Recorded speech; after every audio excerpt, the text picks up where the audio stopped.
This week on Arizona Illustrated, restoring a species back to the Santa Cruz River, the Longfin Dace Minnow. So it's been, almost 110 years to the date that we've seen dace happily swimming in the river downtown. A cinematic meditation on archaeology and filmmaking in one of the most remote places in North America. There's so many layers of stories and narratives, human and non-human, geological, ecological, spiritual. And bird watching in a time of quarantine. Nature for me is the hand of God. It's where I connect most profoundly with the creator of the universe.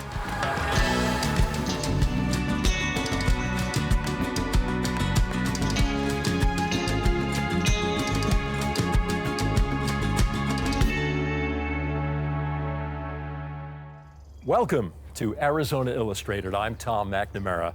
We're here at the Sweetwater Wetlands on the banks of the Santa Cruz River near Prince and I-10. Now, the water here is treated water from a nearby facility.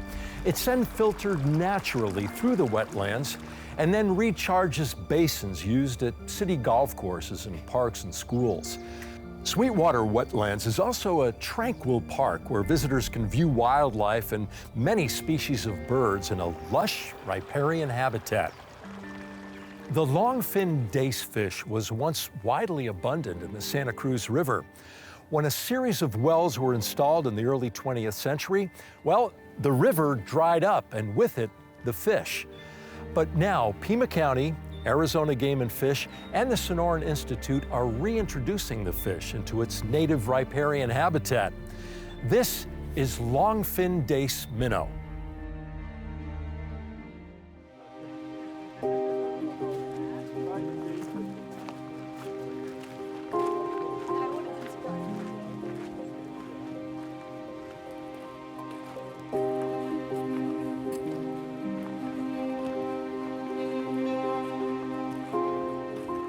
We are here today to reintroduce the longfin dace to the lower part of the Santa Cruz River here in Tucson. So this is a fish species that historically was really abundant in the river all through Tucson. And then when the river dried up in 1913, 1914, that spelled the end of our local longfin dace population. Oh, look at all that water. So we went out this morning with Arizona Game and Fish and Pima County biologists out to Cienega Creek, to the natural preserve area that the county owns.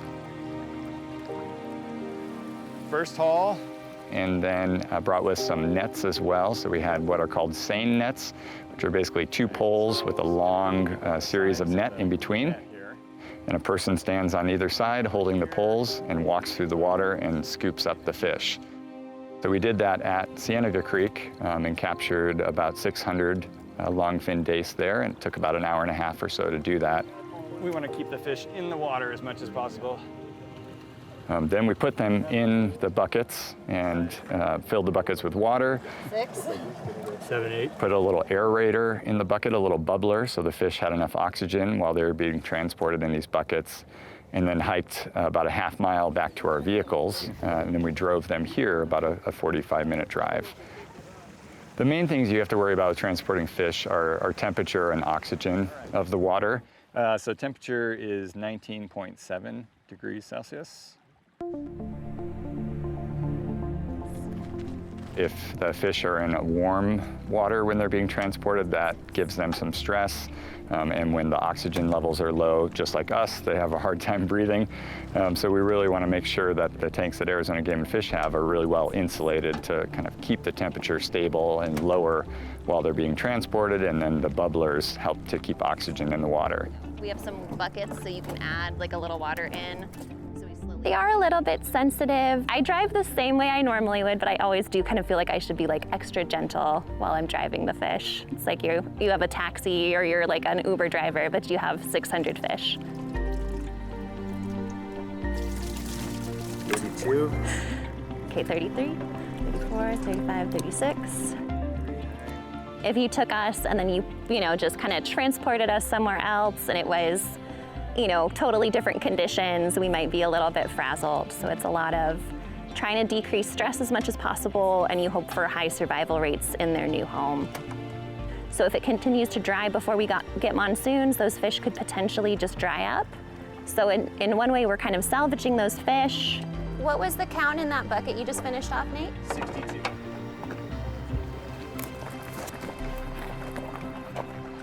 The Longfin Dace has been a target for a while because the habitat, especially that we have here in the Corazon or the Agua Nueva Reach, is pretty ideal Longfin Dace habitat. But it's so distant from those source populations or those potential source populations in Cienega Creek that they haven't been able to make it back here on their own. So we're basically giving them a helping hand to come back here. Sometimes you gotta give a little nudge because they will try to shelter in it. You know, it's exciting for Longfin Dace because we're bringing back some of the biocultural heritage that the city of Tucson had. You know, if you go back 110 years ago, there's a lot of reports of how abundant these fish were in the river before it dried up. So we're bringing some of that back. And, you know, Longfin Dace is a great species because it's not endangered, so people aren't, you know, worried about it legally yet, but it is one of those things that is disappearing as places dry up from drought, small streams dry up from drought across Arizona. So the more populations we can support and enhance in places like the Santa Cruz River that aren't going to dry up, we're basically kind of putting money in the bank so this species doesn't become endangered in the future. So it's been, you know, almost 110 years to the date that we've seen dace happily swimming in the river downtown. So that in and of itself is something to celebrate, to bring a species back after an entire century of being gone.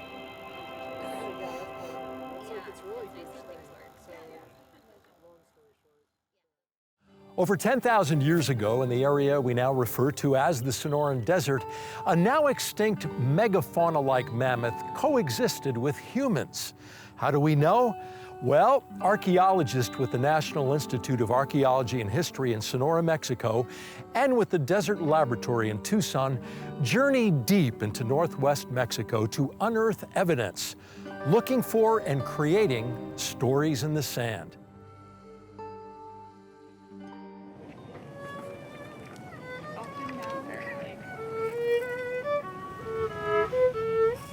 This morning, we left the Desert Laboratory in Tucson, Arizona. The lab sits on Tumamoc Hill, a popular recreation area.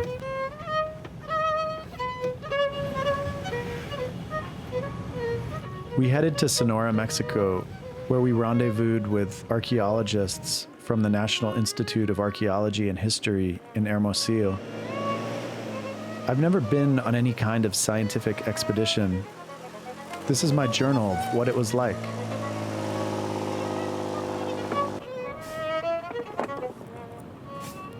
We're stuck in the sand, and one of our trucks has an overheating radiator. And we're in one of the most remote places in North America. But this gives us time to explore, and there is always something interesting to look at.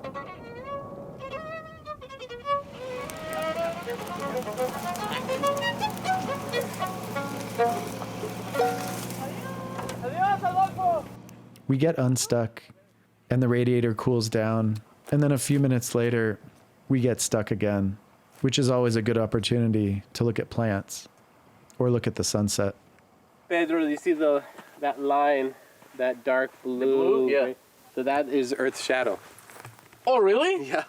Really? Yeah, think about it. So right after sunset. I mean, that makes sense, but... And then boom. Whoa! Yeah, how cool is that? Eventually, we make it to our destination and set up camp. In the morning, I see this prickly poppy blooming next to my tent. It's a flower I know well, and it makes me feel at home. I even water it.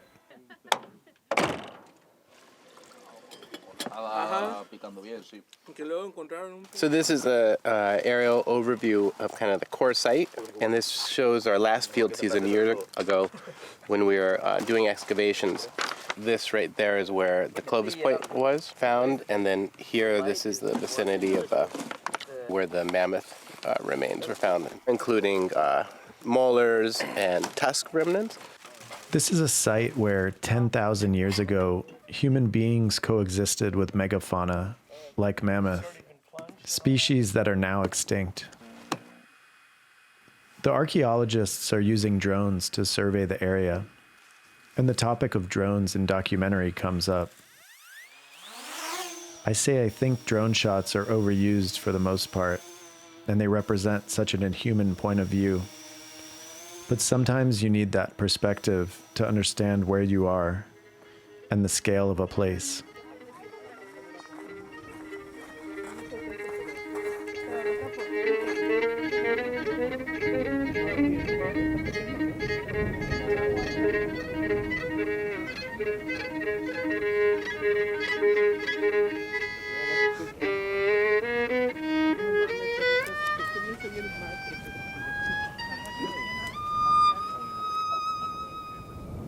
We'll go into the dunes tomorrow, but today we're just at the edge of the dune field. One group scours the area for artifacts, placing a red flag wherever they find one. The other group does a deeper excavation.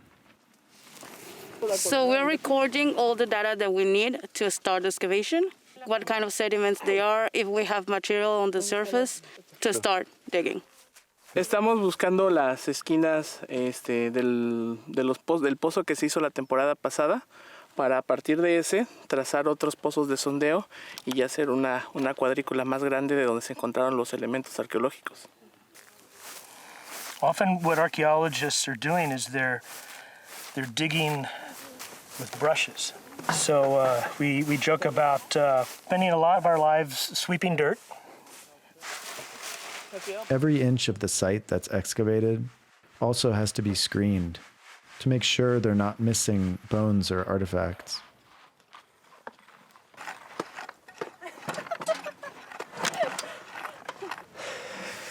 ¿Y qué dice?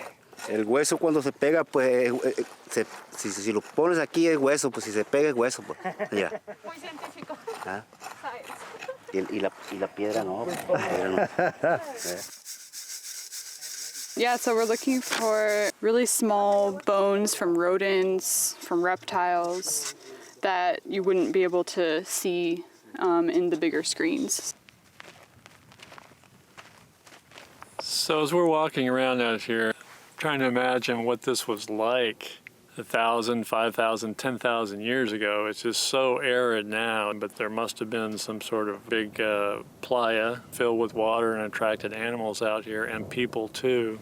There's so many layers of stories and narratives, human and non-human, geological, ecological, spiritual, and in the day-to-day, definitely in a data collecting mindset. But in the back of my mind is always the human story and, of course, the individual stories of the people who were here. And there's a sense of reverence for the items and the landscape that we're standing on. Bueno, en primer lugar, pues me siento muy privilegiada de poder trabajar en este tipo de sitios porque realmente son los que tienen evidencia de los grupos más antiguos que han habitado este continente. Y aparte, pues realmente el lugar es impresionante. A mí me gusta mucho trabajar aquí porque la sierra, las dunas, me pone muy, muy, muy feliz. Y el solo hecho de estar aquí es una experiencia totalmente diferente porque estás alejada de la ciudad y además, pues acampar en un lugar como este realmente me pone muy, muy, muy contenta.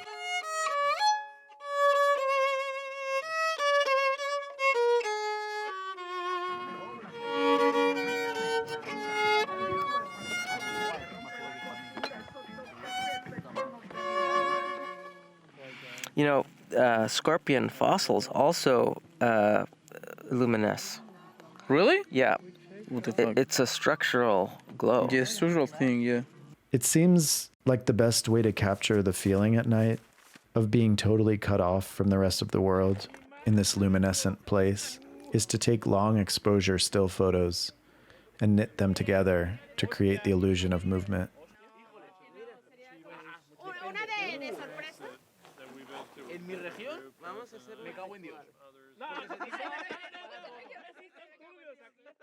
I sleep better out here than I have in over a year.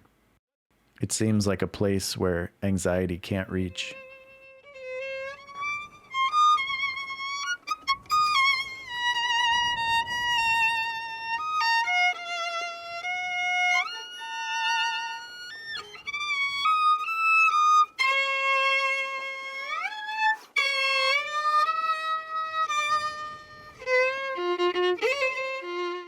All of the music you've been hearing is played by Robert. He's constantly serenading us.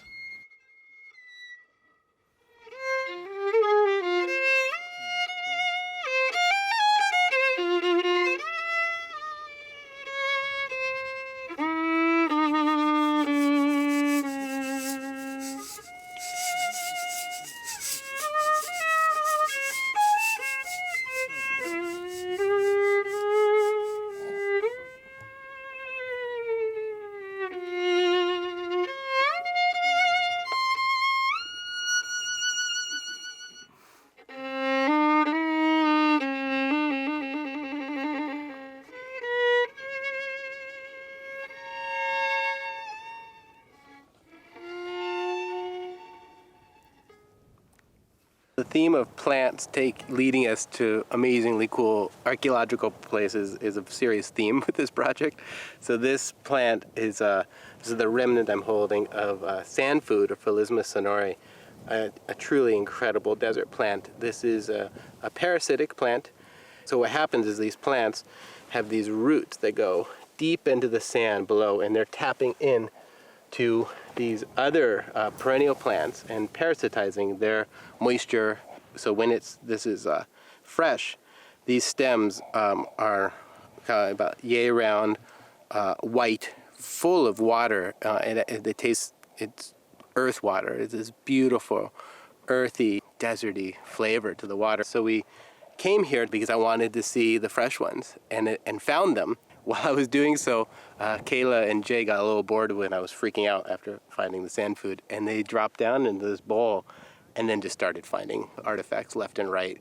So I don't think it's coincidence at all that this really rare plant that is one of the most important food and water sources for people in the desert, the Ached Atam, rely heavily on this plant for nourishment in the dune. I don't think it's any coincidence that this is a pretty robust population. We're finding them scattered all around this blowout, and the fact that this blowout has so many archaeological artifacts, I don't think it's a coincidence.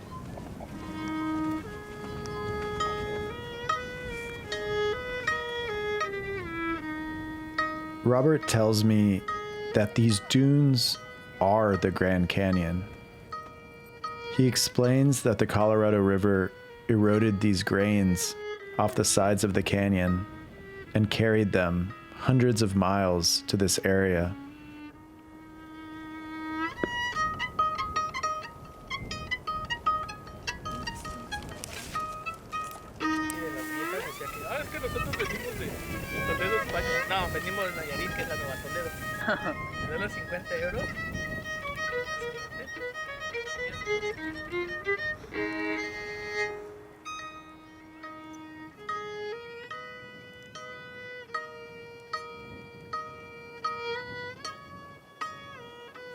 On our final morning, Robert finds the largest scorpion yet and talks about how most of the animals we're encountering have probably never seen another human being.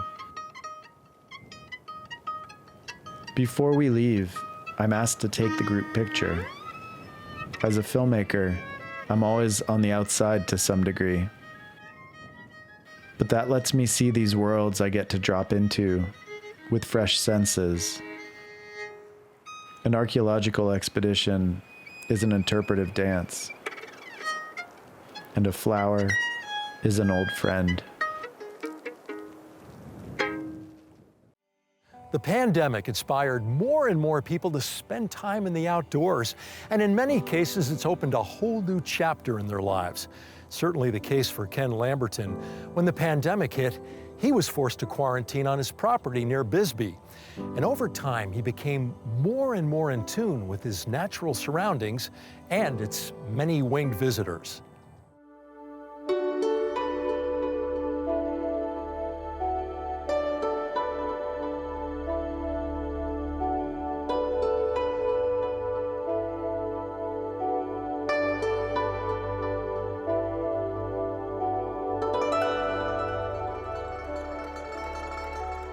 I was sitting in my backyard last April, and an elegant trogon flew over my head underneath the porch and landed on my gate.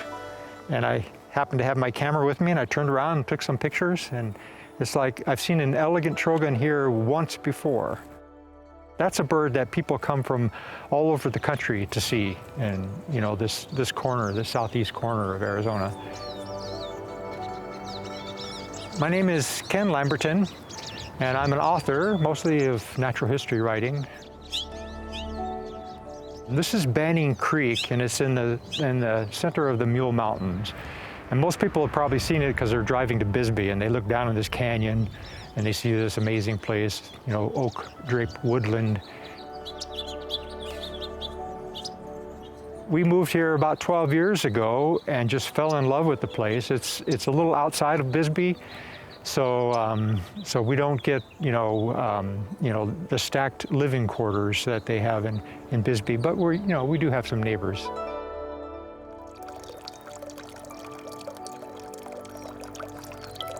But it's a wonderful place, full of wildlife. We get a lot of great species like coati some people call them, that come in their little troops right through the yard, pulling apples off the tree, you know, and throwing them down to the foxes, which is what my wife claims. Very inspiring, you know, and I can go right out my front door and hike for miles in any direction and not see anybody else. I've stumbled across mountain lion kills, you know, in these canyons. And then I'll set up a camera there, a wildlife camera, and get dozens of pictures of the mountain lion as it comes back repeatedly to feed off of its kill. So yeah, it gives me lots of material to write about. I had a really nice clay-colored sparrow, which is a rare bird for our area.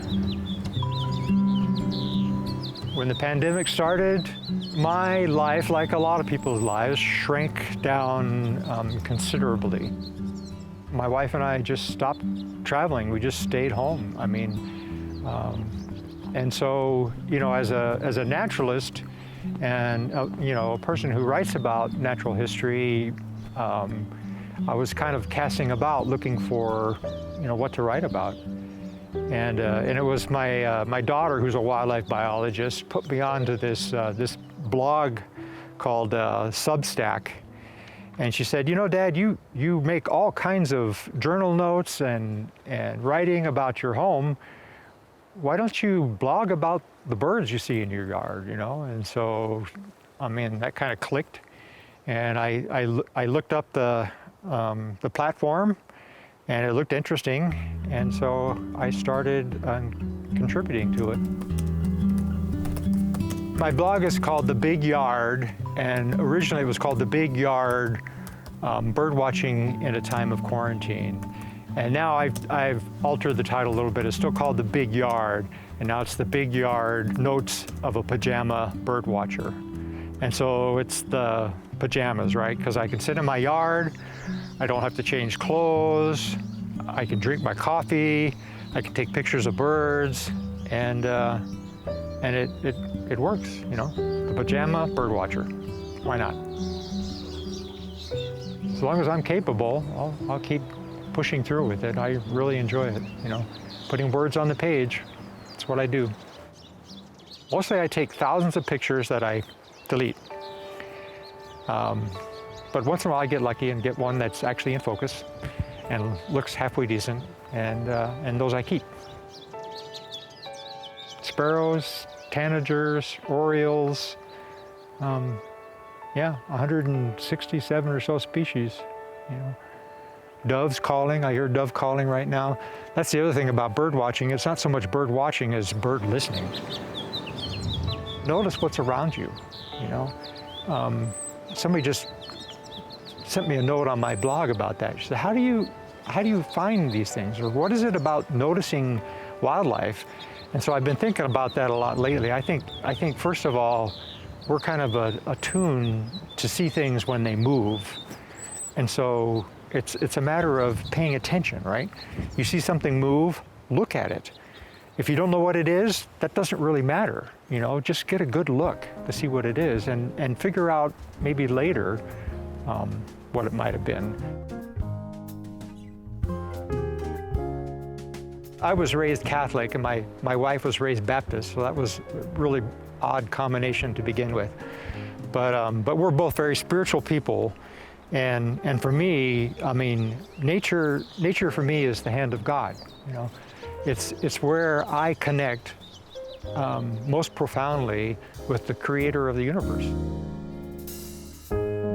You know, people say, do you believe in evolution? It's like, evolution isn't a belief, it's a fact, you know? It's like, you know, is that something you just accept, right? It's a fact.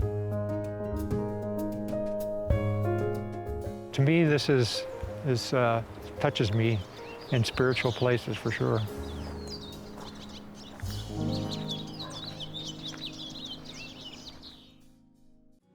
Before we go, here's a sneak peek at a story we're working on. And I realized nothing is more important than love and compassion and helping other people. It changed my entire directive of the way I think about everything. People resonated with my art, and I was surprised. I was surprised at how popular I became. I was surprised at how many people wanted my art.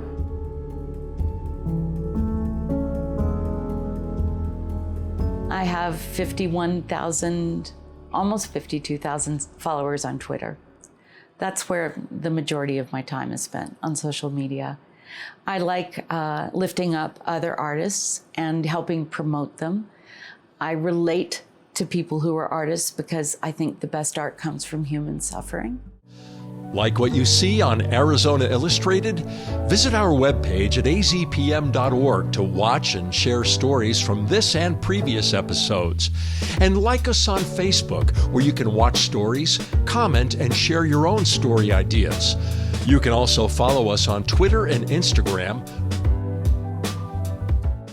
Thank you for joining us here on Arizona Illustrated. I'm Tom McNamara. We'll see you next week.